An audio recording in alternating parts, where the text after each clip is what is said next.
Ah, salut, c'est moi, Manal, la Queen Missaire du Scriptarium 2021. Et en tant que Queen Missaire du Scriptarium 2021, cette année, je te lance le défi d'écrire un billet d'humeur. Puis là, tu vas me dire, Manal, ça mange quoi en hiver, un billet d'humeur? Ça dépend si ça mange local. Mais si tu me dis pourquoi un billet d'humeur, je vais te dire que c'est parce que j'ai infiltré vos réseaux sociaux, puis je le sais très bien que vous avez plein de choses intéressantes à dire. Moi, je vais juste vous montrer comment. Puis stresse pas, là, c'est 5 étapes faciles.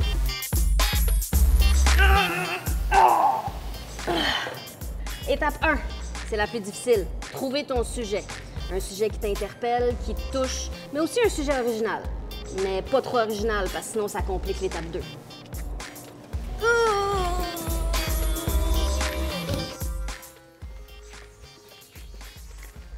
Étape numéro 2, chercher de l'information.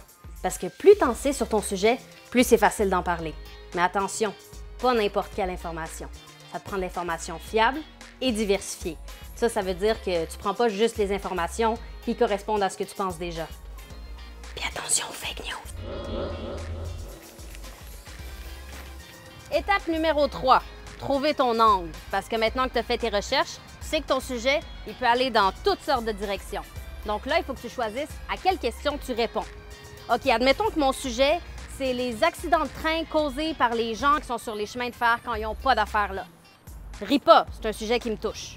Un angle sous lequel je pourrais l'aborder, c'est est-ce que les chemins de fer ont leur place en ville? Un autre angle, ça pourrait être est-ce qu'on devrait revenir aux trains à vapeur pour pouvoir les entendre arriver? Ou encore, c'est-tu la faute d'Instagram si on est tous convaincus que c'est tellement beau des photos sur des chemins de fer? Étape numéro 4, intégrer l'humour. Ton sujet, il n'a pas besoin d'être drôle. Il peut être sérieux ou même touchant. L'important, c'est de trouver des détails que tu peux exploiter pour les rendre drôles. Qu'est-ce qu'il y a d'absurde dans ton sujet? Qu'est-ce qu'il y a d'étrange? Qu'est-ce qui t'a surpris ou qu'est-ce qui est ironique? Tu peux utiliser des détails pour créer des jeux de mots, pour faire des comparaisons ou des analogies.